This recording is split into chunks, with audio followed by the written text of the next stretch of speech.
Love podcasts, hate nonsense. It's the PoliticsJOE Pubcast, ladies and gentlemen. You're goddamn right. The bitch is back. The bitch is back. Did you miss me? Yeah. Did you miss me while I was away? Yeah, there was this guy called Sean, though. He was quite Charisma vacuum. Oh. Wow. Wowee. I was going to go, Wowee. yeah. Cheers. Oh, yeah. Get the action on that. Cheers. Cheers. Cheers. Glad to have you back. Cheers. An honest man. Did you plan this? What the fuck? Oh my God. Oh my God. What? It's in my ear. It's in my ear.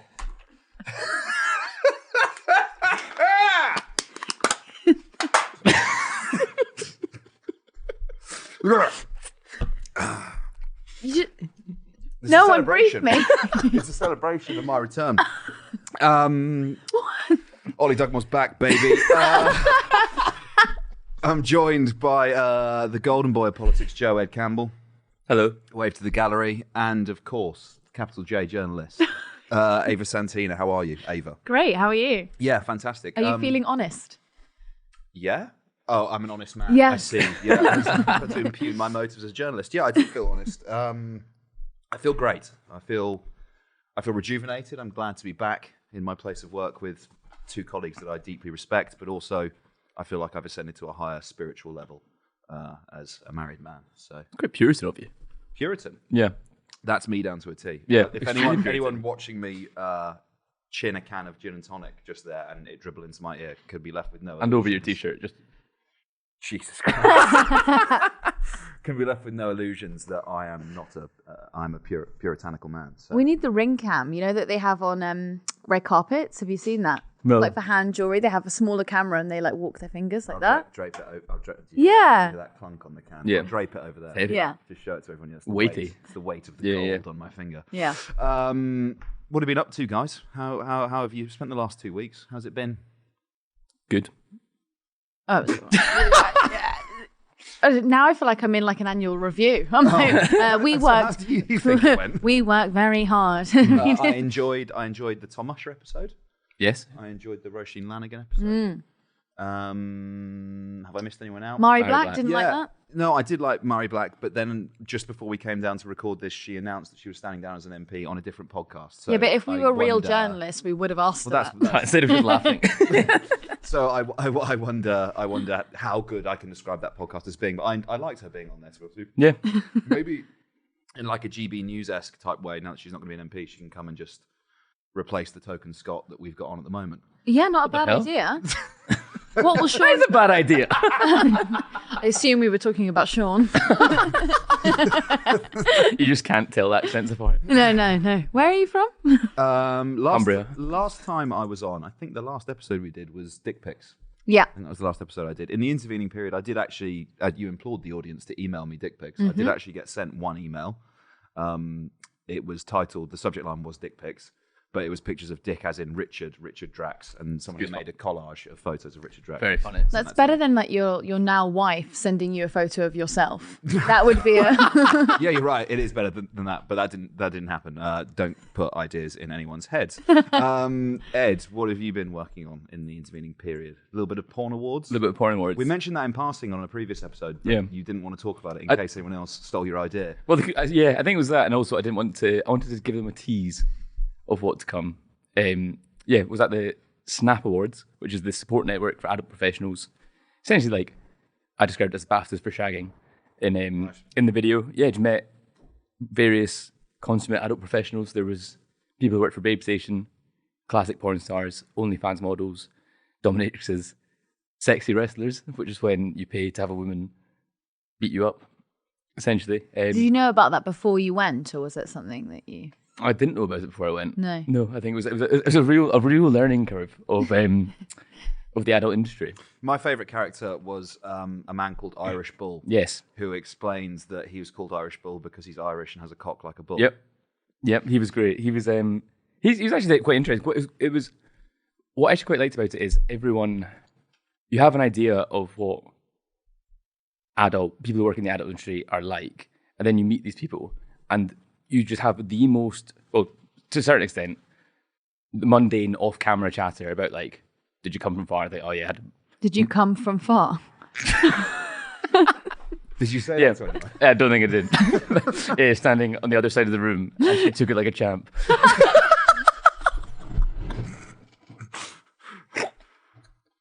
I don't think we've even been going for 5 minutes. No, we can- We've started as the end of the last episode, which was you two sniggering like this. Don't know if we can. Anyway, that's I like the couple, the one who gave that really long speech about how he just wants his partner to be more confident, and he hopes that she'll be able to walk into a room and speak to people. And then you asked her, "What would you like this year?" No, so that was a married couple, innocent hot wife and an innocent husband, who make content together. Is that their OnlyFans names, or is that what you've described? That's their government. They make content together, and it's all about. I don't know if it's quite cuckolding because they're swingers, but like she's has sex with other men and he films it. But that's like the dynamic. And Convenient, I suppose. yeah, handy. And then I asked him what his like fantasy porn scene to make was, and he made this. I thought it was quite like a touching point about how he like just wants his wife to have to be more confident, and for her to like seemingly 4 years ago, when they had sex, like not on camera or anything, they wouldn't have the lights off because she felt so unconfident about herself. And he was like, we're just like, I want her to like see herself how I see her, how everyone sees her. All this. I then ask innocent hot wife the same question, and she goes, "Biggest orgy ever." but I thought it was good. It was interesting speaking to people about. We met Rebecca Goodwin, who's really big on TikTok, who was a single mother using food banks, and that now through OnlyFans and the power of social media owns multiple homes. So it was interesting, kind of like I think like seeing the human side of it. Are we pro landlord if you're a landlord because of sex work? Is that where we are? That's an interesting intersection. PoliticsJOE editorial of rights. line? My editorial line would be, I like that she came from a council house and now she takes supply from other landlords. I quite like that. She's Robin Hood, right? Yes, I Sexy like Robin that. Hood. I think she has also said, she didn't say this to me, but I've seen in other interviews, she keeps them low income. As in, like, they're for specifically low income. She charges a lot for them. Specifically people who can't afford to live there. No, but I think she keeps the rent down. That's seemingly. the kink. And then there's another guy, Irish Bill, who you mentioned. He's a single father who lost a lot of money opening a barbershop in COVID, got into porn because he has a cock like a bull. I've never thought about what like a bull's cock looks like. Presumably it's quite large then. Got a few videos to show you. No, that's not it. Of bulls or Yeah, of yeah. the porn guy? Farming. Okay. It all comes back to And Mr. Hands. It was also interesting hearing about. Spoke to one performer called Lana Harding, who's very articulate about the stigmatization of sex workers in general, which I thought was an interesting point. Well, we're going to go further on this as well in, I think, 10 days' time, when, I think it might be 2 weeks actually, when PoliticsJOE's favourite dominatrix, Megara Fury, joins us on the Pubcast. So we'll be talking about from a selection of our Who's our second favourite? well, probably the one you interviewed at the Porn Awards. Ivy. Yes, she was very nice. Yeah, exactly. So we've got a cabal of dominatrixes. What is the Collective noun for parliament? a parliament of dominatrixes? A parliament of doms. Okay, tasty. And you've also been out shooting this morning as well, haven't you? Yeah. Non-porn related. No, different kind of porn. Tell me. Rich porn. I don't know. Okay. I was outside the National Landlord investment show this morning, speaking to those key members of our society about being a landlord and the challenges they face. The challenges they face being? They don't get enough respect. they said, Really? They said, I said, do you feel valued? And most of them were like, we provide an important service and that we house people. And what I think they actually all talked about lack of house building, saying like essentially where do people live? because they can't buy more of them. That's Yeah. why. Okay.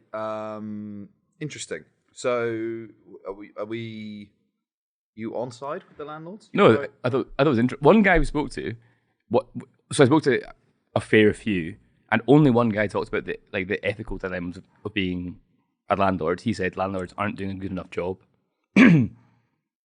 They aren't doing a good enough job. Have you been rendered gassy by chilling that G&T? Is that what? Yeah, a wee bit. My mouth feels weird. Are you coming up? No, that wasn't gin. talking about the ethical, I suppose, duties of being a landlord is not just about making money. You need to consider that these are people's homes. And I think he was the only person to have mentioned it. And I spoke to people who had a portfolio ranging from 4 properties to hundreds of properties, which was, and only one person mentioned the ethical duties you have.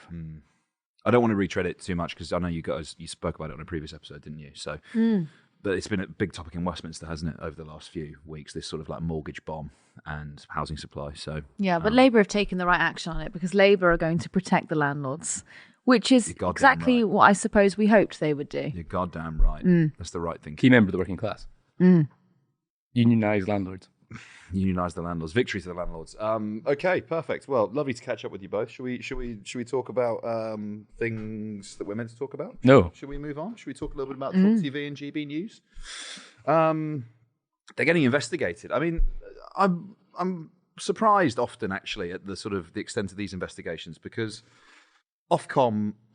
I don't. Ava, maybe you can explain this to me. I would have thought that the whole sort of ban on politicians and political parties and there being a clear need to define the difference between news and opinion on TV channels like TalkTV or like GB News, where one of their favourite sticks at the moment is to sort of get like a Boris Johnson era now backbench MP and put them in as a presenter or similar.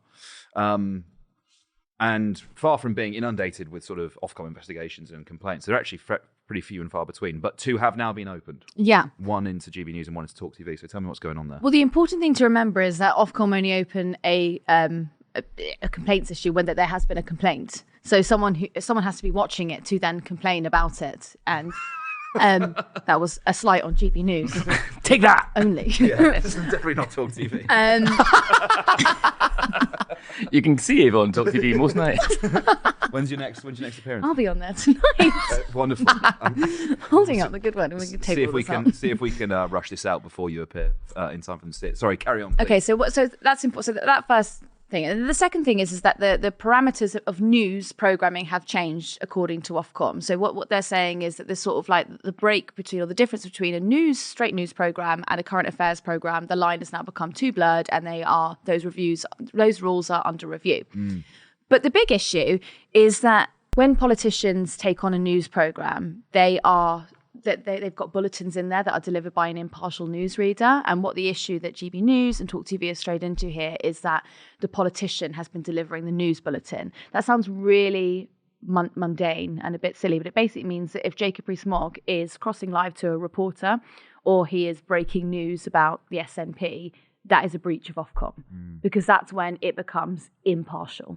The actual bulletin has to be the only point where it's just straight talking. Does that make sense? Yes, it makes perfect sense. Although I'm surprised that these are the things they're being investigated for and not Lee Anderson offering Michelle Dewberry a plate of cat food and a fork. Sure, but then that's not the Ofcom guidance, right? That's like that's personal taste. Okay. Yeah. No, but it is arguably. And there's this whole, I suppose it's the sanctity of the bulletin, right? So that you can have this huge opinion programme in the middle. I mean, LBC have been doing this for years and I gratefully produced there for years. You worked there as well. The rules are you might have, Boris Johnson, Nigel Farage, Jacob Rees-Mogg presenting a programme, but you have to have callers that offer an alternate view throughout that programme, and you have to have impartial news bulletins, and GB News is failing to do that. Does their business model just not work then? Does it just not comply with Ofcom? If I'm going to be a little bitch, it's... No. I would argue that it's probably producers who don't understand that. Ooh. Really? Yes. Interesting. I mean, I think their business models are horseshit, to be honest with you. A lot of talk was made of sort of for GB News and also TalkTV about them being startups. And I think if you were actually running them as a startup, you take a look at the business and you go, right, we have this super expensive television channel that very few people watch. It costs us a huge amount of money to be on the air. And then over here on this side, we have actually a relatively successful digital side to the business, whether it's Nigel Farage, whether it's Piers Morgan, whoever. Neil Oliver. Of course, my guy. Does numbers. He does numbies. He does sweet numbies. But you've got this successful side of the business, which actually is relatively low cost. Obviously, there's presenter talent and you're running a studio, etc. But if you're a startup, you would look at that and you go, well, we killed the TV side of things, and we just go digital only, and that's where we're getting all of our viewership. That's where we're making advertising revenue. Let's pursue that, and they don't do that. So that says to me, okay, this isn't actually intended to be a successful business enterprise, a startup. This is an effort to gain influence. It's to set the tone of the conversation. To for example, I think GB News, they're part of the broadcast pool. They interview cabinet ministers. They interview the Prime Minister. They secure big interviews. I think the first interview on GB News was Andrew Neil and Rishi Sunak when he was then Chancellor rather than Prime Minister. And how much is it to be in that pool? A lot of money, isn't it? Yeah, hundreds of thousands. Yeah.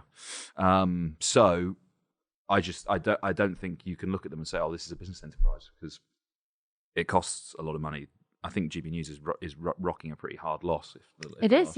Last time I looked at it. So, and you're totally right, and the main evidence for that is that if you were to take it digital only, you wouldn't be bound by Ofcom anymore. And Ofcom, brother. And Ofcom have this very tricky kind of legislation, which basically means if you're going to broadcast nationally, you have to have regional outposts, which is really expensive to have reporters up and down the country, and to make sure you're covering all of those regions in your bulletin. Like, it's not as simple as just kind of like turning up one day, getting a fancy studio, and then going around, we are delivering the news. This is us now. This is GB, all of it here. Yeah, that's why we're online only, because you won't catch us in Scunthorpe. Wow. Ed, any further thoughts on TalkTV, GB News? I mean, I just always wonder who see the kind of the mid TalkTV and GB News presenters, like not the nutters and not like the household names. Daytime. Like daytime. Like, I just want to know who watches that. Like, does anyone love that? Is that anyone's favourite show? I think it's really interesting. Like, like, I don't know, you'd watch literally anything else at any other time. I'll tell one story about GB News, because I was sort of, before they launched, I was being lined up as a sort of contributor. And I did do one live appearance, but something that wasn't broadcast was I went on. It was, Michelle Dewberry has a show and she's not being offered cat food by Lee Anderson, and it's like a left-wing person and a right-wing person, and they talk about issues of the day. And one of the stories they wanted to talk about was something to do with a guy in Rochdale who I think he was British Pakistani, and they're saying, he's committed a sex crime. Should we deport him back to Pakistan? Right. Strapline on the bottom of the screen says Rochdale child rapist, and it's just a shot of me. It's just me labelled Rochdale child rapist. My friend who was working, because it wasn't being broadcast. It wasn't being broadcast, but it was like as if it was. So it was running in the newsroom, and my friend who was working at the time took a photo of it and WhatsApped it to me.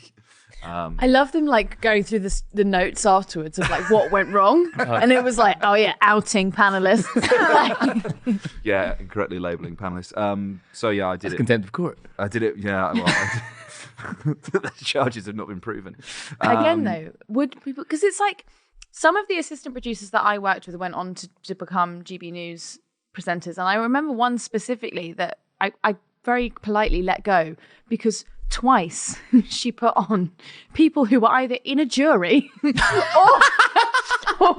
one was the mother of someone who'd been murdered and it had just gone to trial. I was like, yeah, so basically like this is not allowed. This is really not allowed. They offer such inflated salaries as well, which is why a lot of people go to GB News. They do. I think someone's like I know someone who was on 40k as a digital producer. Not like a head of anything, but they need to make it sweet to stick around. Some producers on 70k. 70k? Producer. Absolutely extraordinary. Imagine earning that little.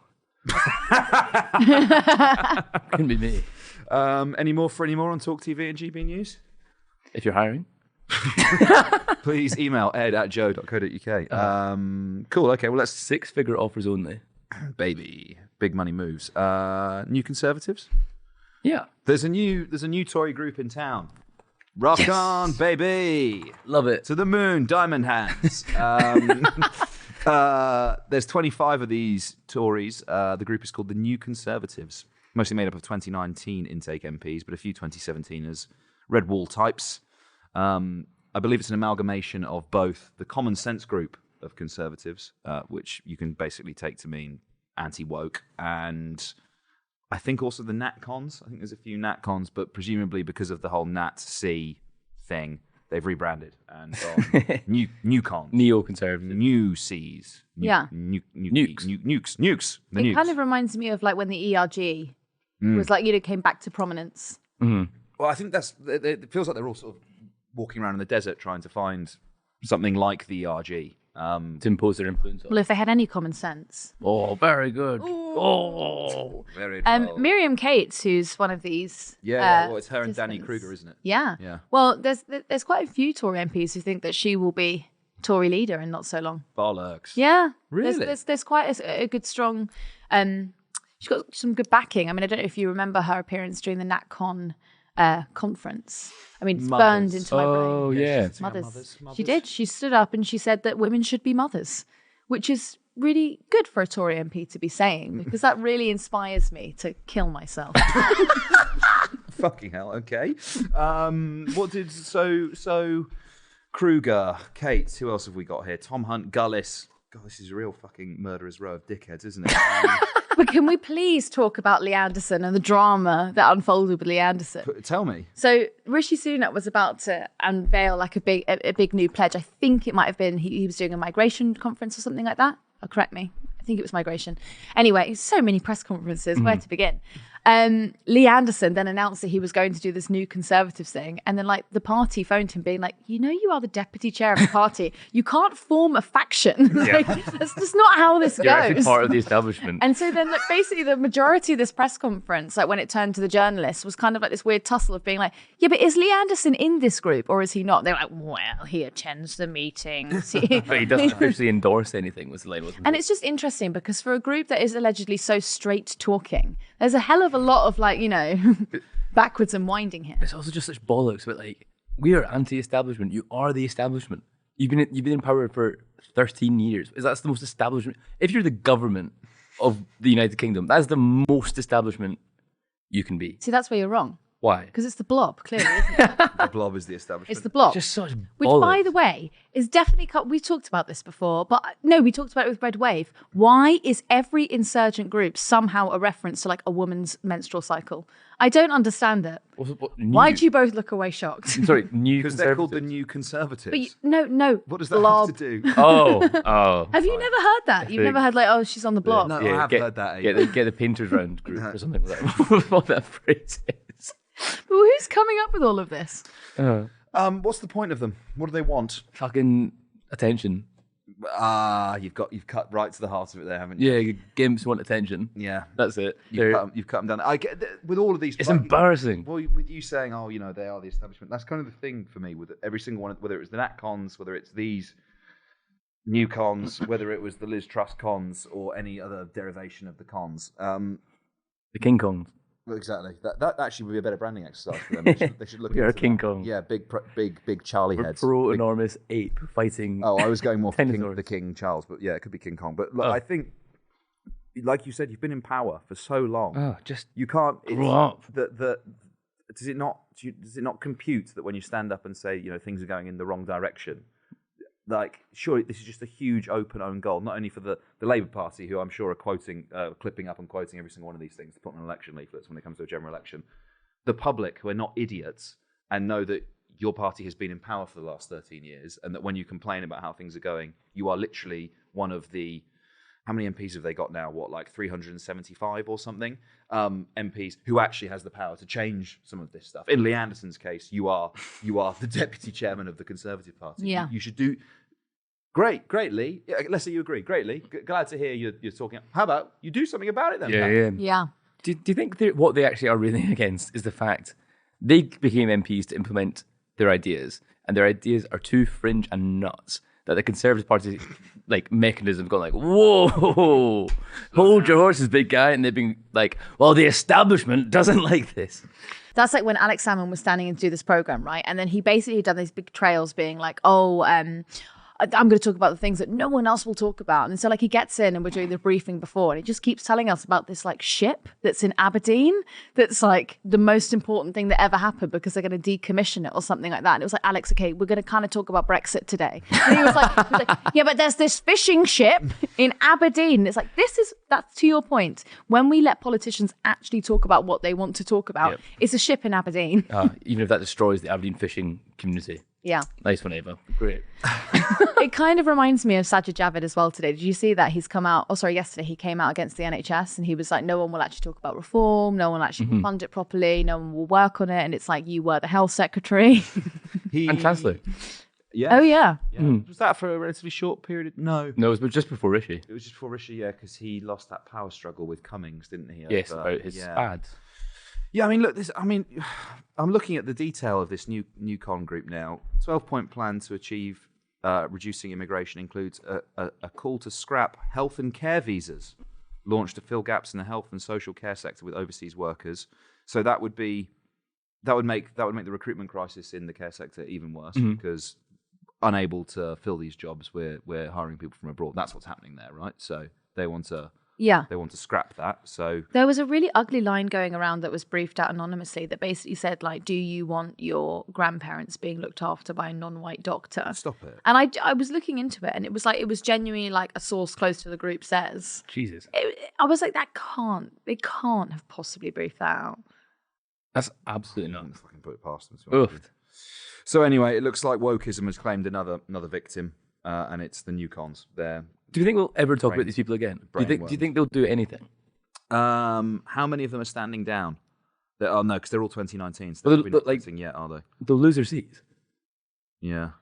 Do you think Diana Davison regrets announcing that she's going to stand down at the next election now that she's seen this? Because because this looks sick. Because this looks appealing. I don't know about you, but if I got the opportunity to stand on a plinth with Paul Bristow, have a screaming match. Never look a gift horse in the mouth. Yeah, Brendan Clark Smith. He's another bit of a Doyle, isn't he? Leah Nietzsche as well was one of the. She came out of the woodwork during Liz Truss. Like she pointed out to the cabinet, and there was no one else to do anything. Oh yeah, she got on the cabinet. Yeah, she did. So. Yeah. God, that fever dream, the halcyon days of the Liz Truss Conservative Party, just extraordinary stuff. Extraordinary. I guess it just speaks to, doesn't it, the battle for the kind of. This is a cliche, isn't it, in political journalism, but the battle for the ideological soul of the party, the inevitable sort of election defeat that's coming down the road, and everyone's kind of jostling to try and. They're already pushing their boat out for what the future ideas of the Tory party should be and what it will look like. It's also all these people, you only hear of them when they do something nuts or embarrassing. It's like you only hear of Leah Nietzsche when she was screeching about Boris Johnson in the House of Parliament, like last week or 2 weeks ago. Oh yeah. Oh yeah. That's. Oh, she might have been in Boris Johnson's cabinet over that summer. I think that's what you meant. She was in one of them. When everyone was pulled in. Yeah, that was it. Sorry, my mistake. There's like a vague word association in my head of like her and Boris Johnson. I feel like they're tied in some way. Maybe because of like what's that place in Italy that he went to with Lebedev? Yeah. Very good. That dirty villa with okay. Jonathan Gollis is quickly becoming one of my must-watch politicians because I just can't quite believe it can get worse every single time I see him do something. He's got a serious podcast, I think. Really? Yes, it's called. Jonathan Gullis. But you see, like it's self-titled. No, it's not. But it's called something like Conversations About Power, and it's him and a former SPAD or former civil servant, and they interview like serious politicians. I've never listened to it because I like myself. So, but yeah, I saw there was another politics podcast launch whilst I was off as well. Ed Balls and George Osborne. Yes. Invented the fray. Bring it on. I'm fairly sure they buried us in the charts when they launched, but they don't launch it. What? No, they have. Yeah, they haven't. And also, why are you saying that? Someone messaged me to say R.I.P. Pubcast buried by two. Yeah, but who said that? That's speculative. Was it like what like an austerity nonce? Like who the? No, it was David Cameron. No, yeah. It wasn't. Oh, finally, we're going to get to the bottom of why George Osborne starved the country. I've been waiting to hear from him. It was not an austerity nonce. It was actually someone in a fairly high position of power in the Labour Party who messaged me to say R.I.P. Pubcast. Keir Starmer did that. That's defeated by two failed centrists. Why is Keir Starmer messaging you about the podcast? He refuses to come on, but he's in my DMs every day. Well, he is your landlord. You're his landlord, aren't you? I live rent free in his head. So But you leave he's the back my- door open no. for him. He's your landlord, but he you don't doesn't- pay him any Yeah, respect. but I pay him no respect or rent. So No. is he really my landlord? I'm squatting his house. It works on some Yeah, level. We'll work. You on work that out yourself and laugh heartedly. We'll write that. You one let better. us know what you think that joke was. We'll write that better for the next one. Any more on the new cons? Any more on the freaky new cons? Fucking suck. Nukes. Yeah, but okay, wait. You know the Lee Anderson thing? We didn't even mention the fact that he'd been told not... We did kind of, but we didn't talk properly about how he'd been told he can't go by Conservative Party HQ, allegedly. And then the next one's had to pretend that he was sick. Now, I'm not being funny, but does Lee Anderson, the guy who stands up and says, like, oh, we should make people with broken backs pick fruit, do you really think that a little cold would have kept him in bed? Oh, God, no. Just strong man, Lee. to get from railing against immigrants. That's his. Do you know what I also discovered? He stays in a hotel while he's in London during the week. Oh. Do you not think that that's just an exorbitant waste of money? Oh yeah, 100%. Does he not know he can claim a second house on expenses? I guess you're getting into whether it's cheaper or more expensive hotel or a mortgage / rent Living in London. in London. Yeah, But he won't admit that, will he? he wouldn't talk about it. I guess. I mean, these people, they just scream about immigration because they have nothing else to talk about. You know. And it's the one thing they want. They can't scream about the economy because it's their fault. Yep. They can't scream about education because it's their fault. Yep. Can't scream about the cost of living crisis. Yep. Their fault. Immigration, I suppose, is also their fault, but it's also like the most emotional, divisive. Not their fault because I don't actually think there's an issue. I don't like. Yeah, tie yourself in a knot there, Ed. No, Nice. as in bad in the small boats crisis is Why like doesn't Scotland try and take in a few migrants? we do. When was the last time you opened your door open? Opened your door open, yeah. What into my I think we're losing it. yeah. They can sleep in my. The thing for me, Careful. the thing for me is that this is going to be the Conservative playbook. I think for the coming year is immigration, trans rights, anything that's culture war. Just play divisive politics, wedge issues against the Labour Party, and I mean, look, we'll see if it works, but I really hope it doesn't. I'd like to think better of the country because Rishi Sunak's policy platform so far is super hard line on small boats. And then managerialism, which he's failing at, by the way. Yeah. He's not having inflation or any of the other 3 or 4 things that he promised to do. But he's got the headwinds he can blame. Well, yes, exactly. But this is all they've got left. This is all they've got left. And then in between, he'll give 45-minute interviews to Test Match Special to talk about cricket, and everyone will just pretend that that's fine. And on we go. Do you think there's an argument for prolonging the Ukraine war because then that excuses our abysmal economy? You're sounding awfully anti-NATO and very stop the war there over it. No, not if I am making a joke. Not that that was ironic. Do you think Zelensky's told Sunak on the phone, like, we are about to march them back to Moscow? It's like, hold on, please hold on. yeah. Please hold on. We've got by-elections coming up. Yeah, quite possibly. Nigel Farage. He's in trouble. Been kicked out of Coutts. Couldn't happen to a nicer guy. Yeah. Poor bloke. True bloke. Well, it's an absolutely extraordinary story. So it's a couple of days ago. This is all while Oli was away, and I had to explain it to him this morning really quickly. I enjoyed it. So essentially, he got a call from Coutts Bank to say, you're no longer going to be banking with us. Farage took to Twitter and he said, like, if it happens to me, it will happen to you too. This is political. This is motivated. This is awful. Did not mention which bank it was at the time. Now been revealed, it is the multi-millionaires, up to billionaires bank.